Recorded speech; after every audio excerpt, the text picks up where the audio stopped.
Hey everybody on YouTube. I'm just making another video today, and I have that there for one specific reason.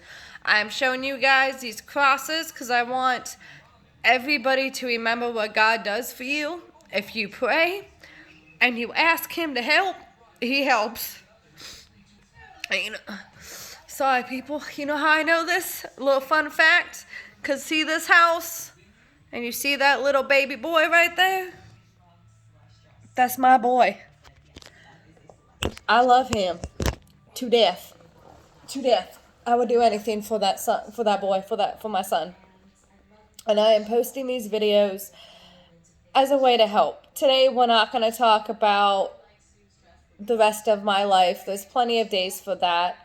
I want to see if these videos are actually helping anybody, and if it's being that voice that somebody wished that they could have and they didn't. I've been going on TikTok like crazy. I'm now obsessed. And honestly, it's a huge blessing. I know my husband doesn't really understand the whole social media thing. He's not like really big about it. And honestly, I wasn't really big about it too much. I had many people make fun of me. I've been made fun of my entire life since elementary school. I do have a speech impediment all through elementary school. I actually went to speech class and did speech therapy, hoping it would correct it. Guess what? It didn't correct it. That's the way that I talk. I've always talked like this, and sometimes some things come out a little more country. And that's because I was raised in a very small country town. I mean, I'm talking country like we got chickens that are crossing the roads that you have to stop for. If you do not stop for them, you will get fined because they are protected by the city. That's the town I grew up in. I grew up with cows and horses that would get loose and start running down the street. And you literally had to stop traffic and just make sure the horse didn't get hit by a vehicle or something. I've ran across that a few times. But that's the country life, and I love it. I wouldn't trade it for anything. Now that I live out a little bit in the suburban life in Kentucky, it's obviously different, but my heart belongs out in the middle of the woods where you can just be free and love nature and love God because He created that. I have been made fun of so much, and it's hard when you go through something as difficult as I have in my life, and other people go through it too, but being a multiple rape victim, growing up with domestic violence in my household, not having any family members that we were allowed to be around really. We were allowed to be around my cousins and my god family, and that was it. And that stopped after a while. And one of my cousins OD'd a few years ago, and we lost him, unfortunately. And since then, I haven't had anything to really do with my cousins. That particular family I've tried, and they haven't really wanted much contact. So I just respect that, and I love them at a distance and wish the best. But I have been made fun of for years, from my speech since elementary school, all the way up to my hair on my arms. See? Some people say slick. I mean, it could be. I guess you could say that. But I'm Italian. I'm French. I'm Polish.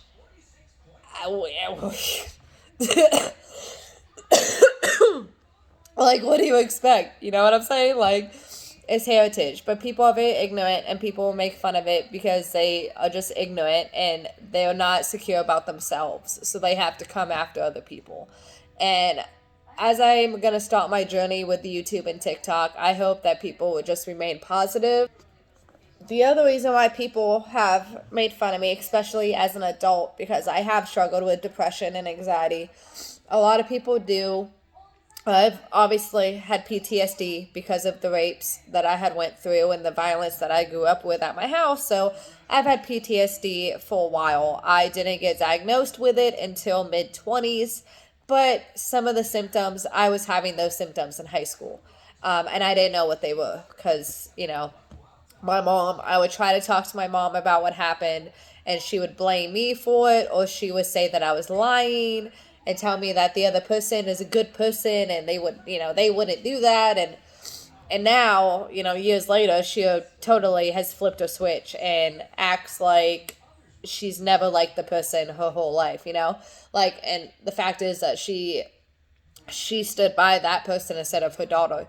And she'll act like, you know, she never did that. And that's just despicable human being for you. I mean, I know she's my mom, and I know a lot of people may not agree with the way I talk about her, but she's not your mother. You weren't raised with her. You have no damn idea what it was like growing up to have that. And then to have, you know, friends who had good families. And I grew up thinking, why can't I have that? Like, why can't my mom and dad love me or talk to me like that? Why can't they treat me as an individual? Like, it just, you know, and it's confusing, like, because your parents don't give a shit. Point blank, they don't give a shit. And you have to grow up and realize that they don't care about you. They don't want your best interest. And it sucks. And I've learned to you know, grow up and deal with it and be independent and provide for myself and not have to rely on those emotions that I wish could be there, you know? And for most people, they're there. And that's just what it is, you know? If you have it, that's great. You should be very, very blessed that you have a parent that gives a fuck. Point blank.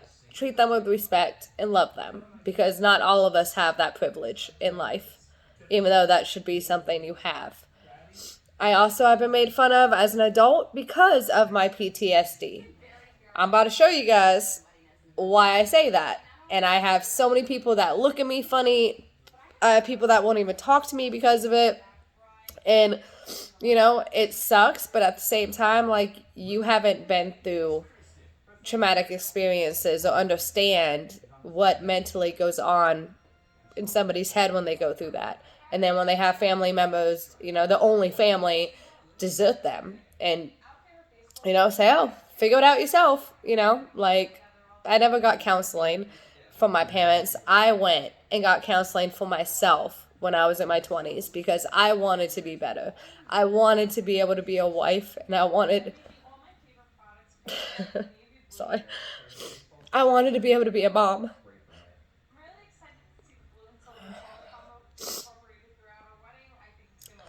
I wanted to be a good mom. And I knew I had to do that so I could be a good mother. And I did. I went twice.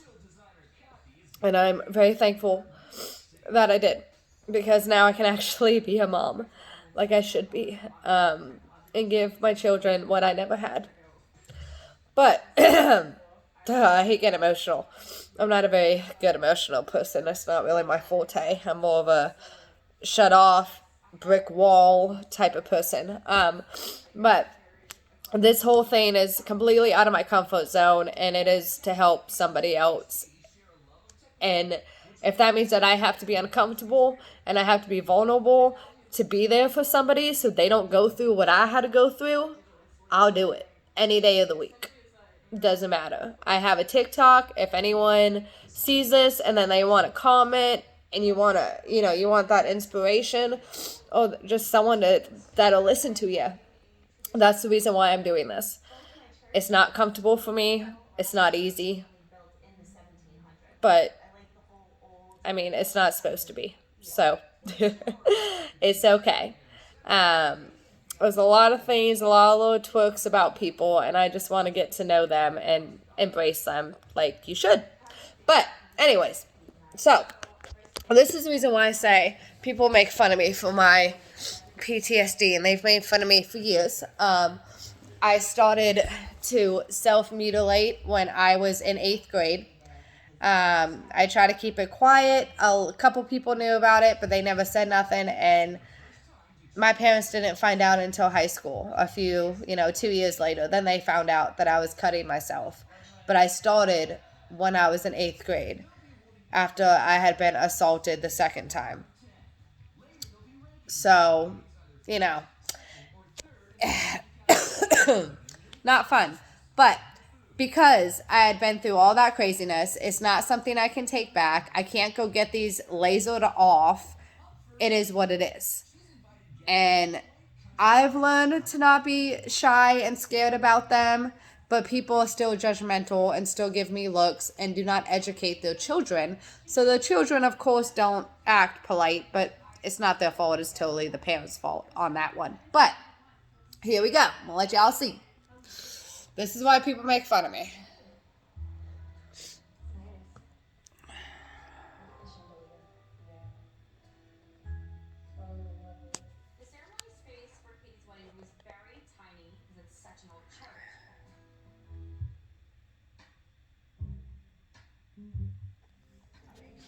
You see all those? And the other one that I had a little bit on this arm, but my other one that I've got, I ain't trying to show y'all nothing.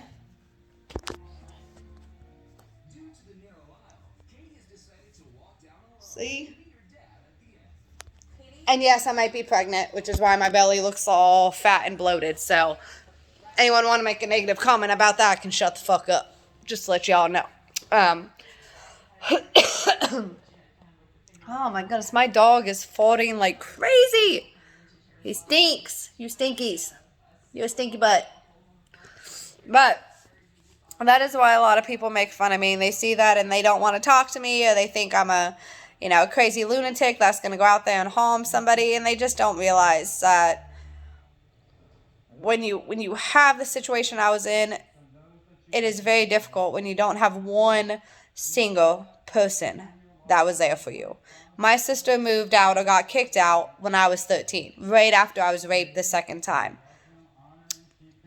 So she wasn't at the house, and there was nobody there, and I didn't tell them about it until a year later in 9th grade, and it came out, and through a whole nother situation, and my mom said that she believed me and told the police officer that I talked to that I wasn't lying and I wouldn't make something up like that, And then we get home after the cops got brought to my house. She lied to the cops and told the cops that I had a crush on the guy. I am 12 years old. The guy's 15, 16. If that makes any sense to anybody, please explain it, because I don't make no sense to me. But she told them that she knew that I wouldn't lie, and then when the cops showed up, she told the cops that I knew the guy, and that, obviously, and that I had a crush on the guy, and that it was just childhood love that got out of hand. Like, seriously? And she thought as an adult I wouldn't find this stuff out. Like, I'm not an idiot. Like, I was young at first, I get it, but I'm not stupid, so I don't know. It was a whole fiasco. It was a whole effing fiasco. But it came out that had happened to me for the second time. The guy who had raped me, his name is Joel Fix. I don't care about putting your name out there. You're a piece of shit, and people should know what you did. If you change your ways, great. I'm glad you did. For the sake of your daughter, I am glad you did. However, I am a Christian woman, obviously. As you can see in the beginning of my videos, I went to church throughout growing up. I always had a faith. It is what I have, and it has gotten me through so much bullshit in my life. It is insane what can happen when you've got the strength of God behind you, helping you. Honestly, cry just thinking about it. It gets me emotional, because if it wasn't for that fact that I had my faith, I would have killed myself when I was a teenager, because I did not want to live. But I had dogs that my parents raised and bred that I took care of. So I wasn't going to abandon them and have them be left with nobody. Regardless of how bad my life was and how much pain I was in, I wasn't gonna do that and leave them and have them have nobody. Like I had nobody. Wasn't gonna do it. So I didn't kill myself, because I had dogs that depended on me every day. I was the only one showing them love and affection the way they should have been, should have been shown. So I wasn't about to just leave them and say, oh, well, figure it out yourself. I wouldn't do that. I stuck around as long as I could. I lived with my parents till I was 18. I moved out, got with a guy. Long story short, 2 years of the relationship, domestic violence, pretty much almost the whole time. It didn't start initially. It started after a few months, and at that point, I couldn't not have him living in the house that we lived at because I needed someone else to help pay the bills.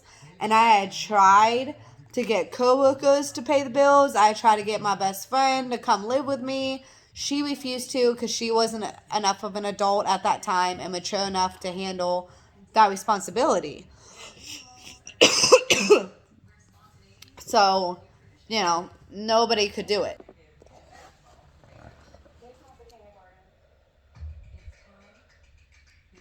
So, we tried. She wouldn't do it. I couldn't find anyone else to live with me. So I was forced to deal with this man for those 2 years.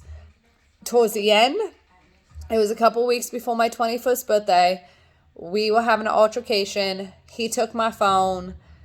I blew up on him and told me to give me my phone back because he didn't own a phone.